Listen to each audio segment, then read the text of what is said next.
انتخابات ونتائج لا قبل لها في اي محافظه من المحافظات الاخرى، حيث حصل مرسي على ما يقرب من اكثر من 90%. انقلب مواطنو الفيوم عليه، ومعانا الاستاذ عماد بيحكي لنا المعاناه اللي بيعانيها اهل الفيوم، واللي مرسي بيعاقبهم عقاب جماعي، لا بنزين ولا كهرباء ولا سرال ولا خدمات. اتفضل ربيع. والله دلوقتي احنا قاعدين اهو على الرصيف، النور قطع بقاله اكتر من ربع ساعه وقاعدين على الرصيف اهو، مفيش لا شغل ولا مشغله. نقفل ونروح بقى شغلنا كله بالكهرباء، واحنا وقفنا معاهم، يعني قلنا اخوان ووقفنا معاهم، مفيش حاجه اهو. الكهرباء قطعه وحنا واقف ما بنشتغلش، الناس كلها قاعده على الرصيف اهي. اهي حتى الراجل اللي بيخيط القماش مش عارف يشتغل، مفيش نور بيروح ومفيش فايده. مفيش اي حاجه شايفينها في البلد دي، لا الفيوم ولا بني سويف ولا اي حاجه. انتوا انتخبتوا مرسي وبيعاقبكم ليه؟ احنا انتخبناه ووقفنا ورا الاخوان ووقفنا ورا كل الناس عشان ناخد حقنا. ما خدناش حق ولا باطل. احنا فاكرها لما انتخبناه نفكر راجل طاقي اسلامي، كل الامور تثبيت، واحنا نطلع من على نور ونعبد دايره كبيره ده ارهابي.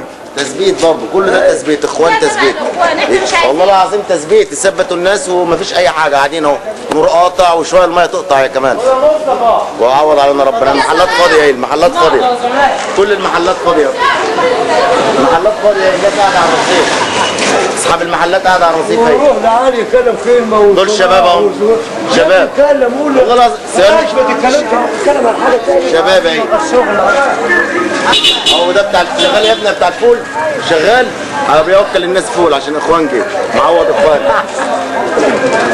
ومعانا الباشمهندس رؤوف. ايه اللي بيحصل معاك يا باشمهندس؟ قاعدين اهو من غير شغل اهو، شغل تتريس، شغل تتريس، كل ما امسك في شغلانه الاقي الكهرباء تقطع واقعد على الرصيف.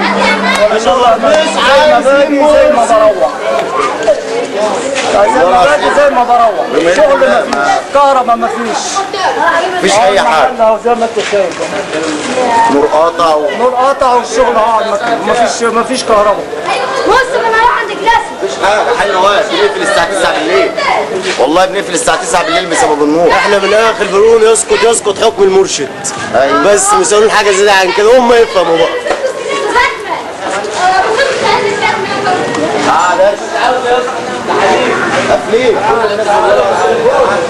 ومعانا عز الصعيدي، جاء من صعيد مصر للفيوم للتجاره في ملابس الجاهزه، كان مصيره ايه في عهد محمد مرسي؟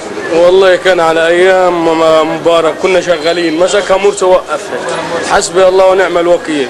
صفيحه الجاز بندوبها ب 50 جنيه، من كانت ايام مبارك كنا بندوبها ب 21 جنيه، بندوبها ب 50 في السوق السوداء.